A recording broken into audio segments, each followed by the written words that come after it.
Every day, the birds would gather and present themselves before Prophet Solomon, peace be upon him. As he watched them flying above, he noticed an empty space in the sky where no bird flew.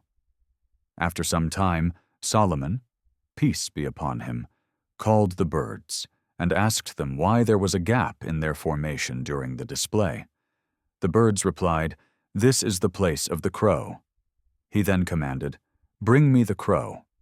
When the crow was brought, Solomon, peace be upon him, asked, "Why do you not join the other birds in their display?" The crow replied, "I have an excuse that prevents me from flying with the others." Solomon asked, "And what is your excuse?" The crow said, "I have an elderly father who has lived for 500 years. He can no longer move, and his feathers have fallen off. He has become like flesh without wings, unable to help himself. So whenever the birds fly, I spread my wings over him to shield him from the eyes of predatory birds, lest they attack him." Solomon, peace be upon him, said, "Bring me your father so that we may see whether you are truthful or not." When the crow brought his father before Solomon, it was found exactly as he had described. Solomon, peace be upon him, remained silent and said nothing further to the young crow.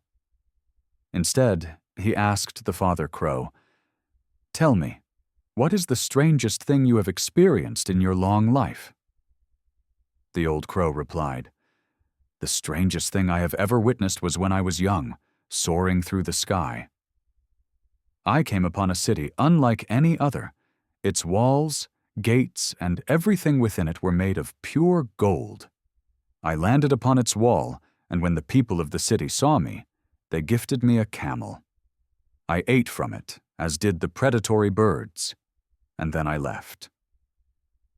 Later, a severe drought struck, and I remembered that golden city. I thought to myself, why not return there to eat again? But when I arrived, I found that the city had changed. Everything within it had turned to silver. I landed on its wall once more, and they gifted me a sheep, which I ate from, then left. Years later, I thought again to visit that city. Yet when I arrived, everything had turned to dust. I landed on the wall, but this time they gave me nothing at all. That, Solomon, was the strangest thing I have ever seen in my life." Solomon, peace be upon him, asked, "Do you know the location of this city now?" The old crow said, "Yes, I do." Solomon ordered, "Place the crow upon my carpet," and the wind carried them both until they reached the place. When they arrived, Solomon asked, "Where is this city you described?"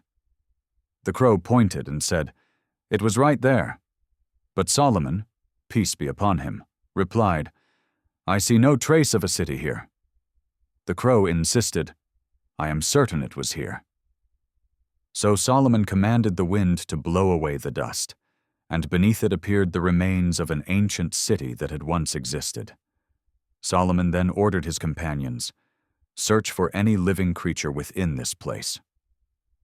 The jinn tore through the earth, the wind swept across the land, and every helper searched the ruins. Eventually, they returned to Solomon, peace be upon him, and said, "We found a serpent inside the city's well." When they brought it before him, Solomon saw that it was enormous, with great fangs, and that it had lived for 300 years. He asked, "Who are you?" The serpent replied, "My name is Sia."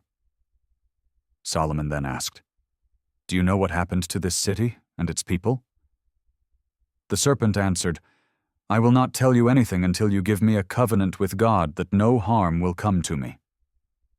Solomon, peace be upon him, replied, "I give you the covenant of God and his pledge that no harm shall befall you, so long as it does not contradict the law of God." The serpent then said, "This city was once blessed with abundance from God. But its people grew arrogant and corrupt upon the earth. So God reduced the blessings he had given them, hoping they would take heed, but they did not. Finally, God gave me power over them. I began to release my venom into the waters of the city's well until every single one of them perished.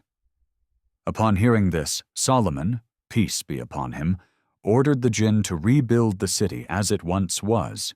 When they restored it to its former state, he commanded the serpent to be executed. The serpent protested, "O messenger of God, you gave me the covenant of God."